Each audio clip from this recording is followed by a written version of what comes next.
ধরেন আপনি ফ্রিল্যান্সিং করতে চান, ফ্রিল্যান্সিং এর জন্য কাজ শিখতেছেন। এখন আপনার হয়তো বা জানার খুব ইচ্ছা যে ফ্রিল্যান্সিং করে আসলে কত টাকা ইনকাম করা যায়। অনেকেই বলতেছে ফ্রিল্যান্সিং করে তারা লাখ লাখ টাকা ইনকাম করতেছে, কোটি কোটি টাকা ইনকাম করতেছে, তাদের বাড়ি গাড়ি হয়ে গেছে, অনেক কিছুই দেখতেছেন। আপনারা হয়তো অনেক নিউজ দেখছেন ইউটিউবে বা সোশ্যাল মিডিয়াতে যে তারা লাখ লাখ টাকা ইনকাম করতেছে। আসলে কি সম্ভব ফ্রিল্যান্সিং করে লাখ লাখ টাকা ইনকাম করা? এই যে নিউজগুলো বাইরে হচ্ছে আর মানুষজন যে বলতেছে ফ্রিল্যান্সিং মানেই লাখ লাখ টাকা ইনকাম করা যায়, সেটা কি আসলেই সম্ভব? এই ভিডিওতে আমি কথা বলবো এই সব কিছু নিয়ে। Let's get started. So freelancing করে আপনি কত টাকা ইনকাম করতে পারবেন সেটা আসলে নির্ভর করে তিনটা বিষয়ের উপর। আর সেই তিনটা বিষয় হচ্ছে আপনি কি কাজ জানেন, আপনার কতটুকু স্কিলস সেই কাজের উপর, বা আপনার দক্ষতা কতটুকু আছে, এবং আপনার ক্লায়েন্টস কারা, আপনার ক্লায়েন্টস কি লোকাল না ফরেন ক্লায়েন্টস। এই তিনটা বিষয়ের উপর নির্ভর করবে আপনি কত টাকা ফ্রিল্যান্সিং করে ইনকাম করতে পারবেন। আবার বলতেছি, ফ্রিল্যান্সিং করে কত টাকা ইনকাম করতে পারবেন সেটা নির্ভর করে তিনটা বিষয়ের উপর। নাম্বার ওয়ান হচ্ছে আপনি কি কাজ জানেন বা আপনার দক্ষতা কি। এটা কি designing, editing, programming, data entry, virtual assistance, না অন্য কোনো কিছু। দুই নম্বরে হচ্ছে আপনার সেই কাজের দক্ষতা কতটুকু, আপনি কি বিগিনার না মোটামুটি কাজ জানেন না খুব বেশি কাজ জানেন, এক্সপার্ট লেভেলের কাজ জানেন, এইটা। আর তিন নম্বর হচ্ছে আপনার ক্লায়েন্টস কারা, কাদের কাজ করতেছেন, তারা কি বাংলাদেশি বা লোকালস এই সাউথ এশিয়ান, না তারা ফরেনার ধনী দেশের মানুষ। এই তিনটা বিষয়ের উপর নির্ভর করে ফ্রিল্যান্সিংয়ে কত টাকা ইনকাম করা যায়। কারণ হচ্ছে এক এক কাজের এক এক ধরনের রেট, বা এক এক কাজে করে এক এক ধরনের ইনকাম করা যায়। কোনো কাজ আছে যেটা করে টাকা পয়সা কম ইনকাম করা যায়, আবার কোনো কোনো কাজ আছে যেটা রেট অনেক বেশি, আপনি টাকা পয়সা বেশি ইনকাম করতে পারবেন। এখন আপনাকে আমি এক্সাম্পল দিয়ে একটু বুঝিয়ে দিব তিনটা বিষয়ের উপর কীভাবে নির্ভর করে কত টাকা ইনকাম করা যায় এবং কত টাকা আসলে ইনকাম করা পসিবল বা সম্ভব। ফ্রিল্যান্সিং দুনিয়ায় অনেক ধরনের কাজ আছে। ডিজাইনিং আছে, এডিটিং আছে, প্রোগ্রামিং আছে, সাইবার সিকিউরিটি আছে, ভার্চুয়াল অ্যাসিস্ট্যান্স আছে, ডেটা এন্ট্রি আছে।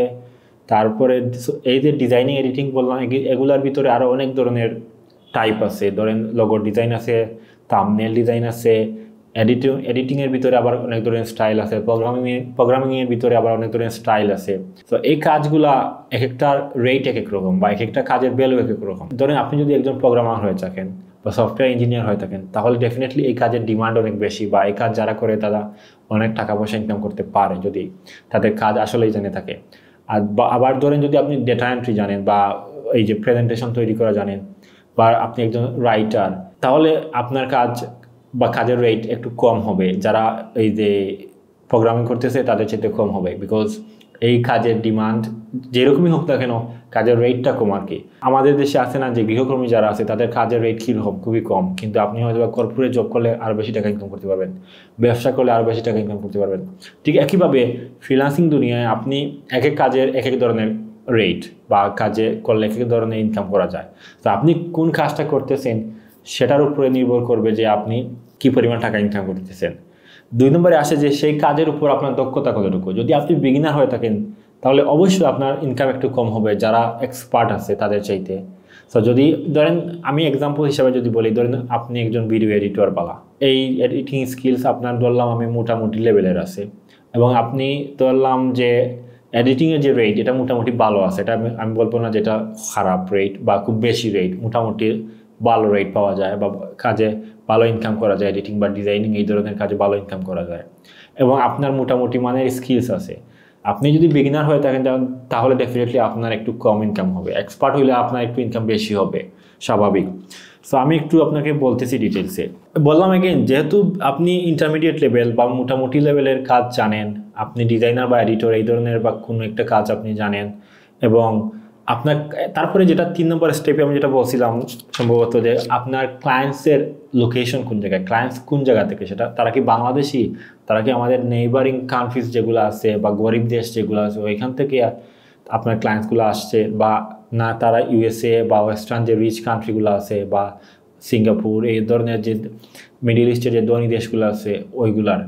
এইটার উপর নির্ভর করে আপনি কি পরিমাণ ইনকাম করতে পারবেন। ধরেন আপনি একটা কাজ বা একটা ডিজাইনওয়ালা, আপনি যদি বাংলাদেশি হয়ে থাকেন, বাংলাদেশি কোনো ক্লায়েন্টের কাজ করে থাকেন আর কি, তাহলে আপনি যেই কাজে 500 টাকা পাবেন, আপনি যদি সেই কাজ একজন ফরেন না একটা ওয়েস্টার্ন ধনী দেশ, ধরলাম আমেরিকার একটা ক্লায়েন্টের কাজ করেন, হয়তো আপনি 2000 টাকা পাবেন। একই কাজ একটু রেট বেশি, কারণ খুবই স্বাভাবিক, আমাদের অর্থনৈতিক কন্ডিশন একটু খারাপ, আমরা একটু গরিব দেশ, তারা ধনী দেশ, তারা একটু বেশি পে করতে পারতেছে, আমাদের দেশের এরা বা আমাদের দেশের ক্লায়েন্টস যারা আছে তারা একটু বেশি পে করতে পারবে না, এটাই স্বাভাবিক। তো এটাও নির্ভর করে যে আপনি ফ্রিল্যান্সিং করতেছেন, আপনি কি বাংলাদেশি ক্লায়েন্টসের কাজ করতেছেন না বিদেশি ক্লায়েন্টসের কাজ করতেছেন, আর যদি এটার উপর নির্ভর করবে আপনার আসলে ইনকাম কতটুকু হবে। সো এই যে তিনটা বিষয় আমি বললাম, এই তিনটা বিষয় খুবই খুবই ইম্পর্টেন্ট যে ফ্রিল্যান্সিং দুনিয়া কে কত টাকা ইনকাম করবে। আরেকটা খুব ইম্পর্টেন্ট বিষয় হচ্ছে আপনার ইংলিশ জানা লাগবে। যদি আপনি ফরেন ক্লায়েন্টের সাথে কাজ করতে চান তাহলে আপনার ইংলিশ জানা দরকার আছে, মানে আপনার ইংলিশের দক্ষতা কতটুকু সেটাও একটা ইম্পর্টেন্ট ফ্যাক্টর। যদি আপনি ইংলিশে দুর্বল হয়ে থাকেন, ইংলিশে কথা বলতে পারেন না, তাহলে হয়তো বা কথা বলতে আমি বলতেছি যে ক্লায়েন্টের সাথে স্পিকিং না, আপনি হয়তো বা চ্যাট করতে পারেন না, ক্লায়েন্টের সাথে কমিউনিকেশন করতে পারেন না ইংলিশে। সো এটা যদি করতে না পারেন তাহলে হয়তো আপনি ফরেন ক্লায়েন্টের সাথে কাজ করতে পারবেন না, আপনাকে দেশি ক্লায়েন্টের কাজ করতে হবে, সেই ক্ষেত্রে আপনার ইনকাম অবশ্যই একটু কম হবে। সো এগুলো কিছু ফ্যাক্টরস আছে খুবই ইম্পর্টেন্ট। তারপরে আমি আপনাকে যদি একটু এক্সাম্পল দিই আর কি, ধরে নিলাম আপনি একটা কাজ করতেছেন, সেটা হতে পারে ডিজাইনিং, এডিটিং, এই ধরনের একটা কাজ যেটাতে মোটামুটি মানের রেট আছে, এটা কিন্তু লো রেট না। লো রেটের কাজ হচ্ছে ধরলাম যেটা আমি ভার্চুয়াল অ্যাসিস্ট্যান্স বা ডেটা টাইপের যে সহজ সহজ যে কাজগুলো, এগুলো হচ্ছে কম টাকায় বা যেটাতে কম টাকা পাওয়া যায় আর কি, আর মোটামুটি টাকা ইনকাম করা যায় ডিজাইনিং থেকে শুরু করে এডিটিং এইগুলাতে। আর সাইবার সিকিউরিটি বা এই যে প্রোগ্রামিং, ইঞ্জিনিয়ারিং, এইগুলাতে একটু বেশি টাকা ইনকাম করা যায় আর কি। তো ধরলাম আপনি মোটামুটি লেভেলের যেই স্কিলসগুলোতে বেশি মোটামুটি লেভেলের ইনকাম হয় আর কি, এই ধরনের একটা কাজ আপনি জানেন এবং আপনি মোটামুটি লেভেলের স্কিলস আছে আপনার আর কি, স্কিলস আপনি খুব বেশি বিগিনারও না আবার এক্সপার্টও হইতে পারেননি। সো আপনি মোটামুটি লেভেলের কাজ জানেন এবং আপনার যেই স্কিলসটা আছে সেটা মোটামুটি একটা পে করে আর কি, গুড অ্যামাউন্ট পে করে। সিচুয়েশনটা যদি এরকম হয় এবং আপনার ক্লায়েন্টস যদি হয় লোকালস, বাংলাদেশি, তাহলে আমি যেটা মনে করি আপনার হয়তো বা ইনকাম মাসে আমি মনে করি 20-30 হাজার টাকা এইরকম হবে, এটা আমার এস্টিমেট। আমি আমার গত কয়েক বছর ধরে যে আমি এই দুনিয়ায় আসি, ফ্রিল্যান্সিং দুনিয়ায় বা এই যে অনলাইনে কাজ কাম করতেছি, এটা থেকে আমি এক্সপিরিয়েন্স থেকে বলতেছি আর কি। আপনি যদি মোটামুটি লেভেলের একজন ফ্রিল্যান্সার হন এবং আপনার যদি লোকাল ক্লায়েন্ট হয়ে থাকে তাহলে আপনি 20-30 হাজার টাকার মতো কাজ করতে পারবেন। আবার আপনি যদি এই একই কাজ ফরেন ক্লায়েন্টের জন্য করেন, বিদেশি ক্লায়েন্টসের, তাহলে আমি যেটা বলতে পারি যে আপনার ইনকাম 40-50-60 হাজার টাকা হতে পারে। ইটস নট ইম্পসিবল, ইভেন আরও বেশি হতে পারে, এটা অসম্ভব না। একই কাজ আপনি করবেন, ক্লায়েন্টসগুলো ফরেন এবং তারা দেশি, ডেফিনেটলি তারা ধনী দেশের ক্লায়েন্টস, তাদের পেমেন্টগুলো একটু বেশি হবে, এটা খুবই স্বাভাবিক। তো এই জন্য আমি আপনাদের একটু আইডিয়া দেওয়ার জন্য বললাম আর কি। আবার ধরলাম আপনি যেটা হয়েছে যে আপনি বিগিনার, আপনি কাজও খুবই কম জানেন এবং লোকাল ক্লায়েন্টসের কাজ করতেছেন, যেহেতু আপনি ইংলিশ পারেন না, তাহলে আপনার ইনকাম হয়তো আর 10-20 হাজার টাকা হবে মান্থলি, যদি আপনি একটু কষ্ট মষ্ট করে আর কি ক্লায়েন্টস লোকালি খুঁজে পান, এরকম হবে। 10-20 হাজারের উপরে আসলে ইনকাম করা খুবই খুবই টাফ, এটা রিয়ালিটি আমি যেটা বলতেছি আর কি। লাখ লাখ টাকা কার ইনকাম করে আমি বলতেছি একটু পরে। তারপরে আমি যেটা বলতেছিলাম যে ধরেন আপনি মোটামুটি একটা ভালো অভিজ্ঞতা হয়ে গেছে আপনার কাজের, আপনি যে স্কিলসটা জানেন আর কি, এটা মোটামুটি একটা দক্ষ একজন ফ্রিল্যান্সার হয়ে গেছেন, 1-2 বছর কাজ করে ফেলছেন হয়তো বা আপনার, এবং আপনার ক্লায়েন্টগুলো এখন হয়ে গেছে ফরেন ক্লায়েন্টস, তাহলে আপনার ইনকাম কীরকম হবে? এটা আমি বলতে পারি যে তখন আপনার ইনকাম লাখের উপরে চলে যাবে। এটা আসলে সত্যি যে অনেকেই লাখ লাখ টাকা ইনকাম মাসে করতে পারে ফ্রিল্যান্সিং করে, এটা সত্যি। এই যে ভাইরাল হয়, এটা যেগুলা ভাইরাল হচ্ছে ওইগুলার গ্যারান্টি আমি দিচ্ছি না যে তারা আসলেই কি লাখ লাখ টাকা ইনকাম করতে পারতেছে কি না না, কিন্তু আমি বলতে পারি আমার এক্সপিরিয়েন্স থেকে যে এটা সম্ভব। আপনার যে কাজটা আপনি করতেছেন সেটাতে আপনি দক্ষ, অভিজ্ঞ, 1-2 বছরের অভিজ্ঞতা আপনার আছে, আপনি ফরেন ক্লায়েন্টের কাজ করতেছেন, লোকাল ক্লায়েন্টসের না। যদি আপনি দক্ষ হয়ে লোকাল ক্লায়েন্টের কাজ করেন তাহলে হয়তো বা আপনার ইনকাম 1 লাখ হবে না, 50-60-70 হাজার এরকম হতে পারে, আমার ধারণা থেকে বলতেছি। লাখের উপরে তখনই হবে যখন আপনি ফরেন ক্লায়েন্টের কাজ করবেন। আর একটা বিষয় হচ্ছে যে ডেফিনেটলি অনেকেই আছে লোকাল ক্লায়েন্টের কাজ করে কিন্তু লাখ টাকা ইনকাম করতেছে, তারা খুবই এক্সপার্ট, ডেফিনেটলি নো ডাউট, এবং কিছু কিছু এক্সেপশনাল বা ব্যতিক্রম মানুষ থেকে যায় অলওয়েজ, তাদের কথা আমি বলতেছি না, আমি বলতেছি মেজরিটির কথা। ম্যাক্সিমাম মানুষ এরকমই। সো আপনি যদি একজন এক্সপার্ট হয়ে থাকেন, ফরেন ক্লায়েন্টের কাজ করতেছেন, তাহলে আপনি, আমি বলতে পারি যে মাসে লাখের উপরে ইনকাম করতে পারবেন। এবং লাখের উপরে আপনি কত টাকা ইনকাম করতে পারবেন সেটা নির্ভর করবে যে আপনি কি পরিমাণ কাজ করতেছেন, আপনি কি একা কাজ করতেছেন নাকি আপনার সাথে আরও কিছু মানুষ কাজ করতেছে। ধরেন আমরা অনেকে নিউজে দেখবেন হয়তো বলতেছে 2 লাখ 4 লাখ 5 লাখ টাকা ইনকাম করতেছে। সে অনেক ক্ষেত্রে হয়তো বা নিজে একা কাজ না করে আরও কিছু ফ্রিল্যান্সার আছে তার সাথে কাজ করতেছে, এই 2-4 জন মিলে কাজ করতেছে, যার জন্য হয়তো বা তার ইনকাম একটু বেশি। সো এই হচ্ছে গিয়ে মূলত বাস্তবতা। আপনার স্কিলস লেভেল এবং আপনি কি কাজ করতেছেন এবং কাদের জন্য কাজ করতেছেন এইগুলোর উপরে নির্ভর করবে আপনি কত টাকা ইনকাম করতে পারেন। এবং আমি সেটা বলতে পারি, সেটা হতে পারে ধরলাম 10-15 হাজার থেকে শুরু করে 1-2-3 লাখ টাকা পর্যন্ত। এইগুলো হচ্ছে ফ্রিল্যান্সিং যারা করে আর কি তাদের মোটামুটি ইনকাম।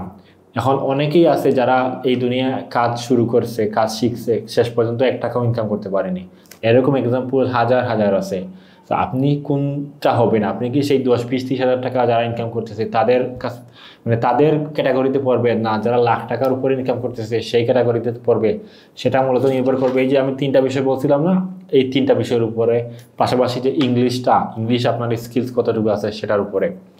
সো আরেকটা কথা আমি বলে রাখি যে অনেকেই শুনবেন হয়তো বা বলতেছে যে তারা ফ্রিল্যান্সার, যেমন খালিদ ফারহান বা নীল নাফিস টাইপের যারা আছে তারা আসলে ফ্রিল্যান্সার না। অনেকেই বলতে পারে, তারা আমি জানি না তারা বলে কিনা না এখন ফ্রিল্যান্সার, তারা হচ্ছে ফাউন্ডার বা এজেন্সি ওনার, তাদের এজেন্সি বা কোম্পানি আছে, তাদের সাথে আরও অনেকে কাজ করতেছে, এজন্য তাদের ইনকাম 10-20-30-50 লাখ টাকা মাসে হয়। বিকজ তাদের একটা কোম্পানি আছে, তারা আর এখন নিজে নিজে একা কাজ করতেছে না।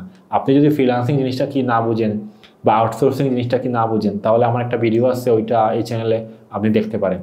তো আমি যেটা বলতে চাই যে ফ্রিল্যান্সারদের ইনকাম নর্মালি সর্বোচ্চ 1-2-3 লাখের মধ্যে ভিতরে থাকে। আয়ের বাইরে চলে গেলে তারা হয়তো টিম নিয়ে অথবা নিয়ে কাজ করতেছে, একটা এজেন্সি করতেছে আর কি। তখন আর তারা ফ্রিল্যান্সার না, তারা একটা কোম্পানি বা বিজনেসম্যান হয়ে যায়। এটাই হচ্ছে বাস্তবতা। আশা করি এখান থেকে মোটামুটি একটা ধারণা আপনি পেয়ে গেছেন। আর যদি কোনো কোয়েশ্চেন্স থাকে definitely you can ask me in the comment section. আর যদি ভিডিওটা আসলে ভালো লাগে তাহলে লাইক বা কমেন্ট অথবা শেয়ার অথবা সাবস্ক্রাইব হোয়াটএভার ইউ লাইক করতে পারেন, কোনো সমস্যা নাই। And that's it for this video. See you in the next one.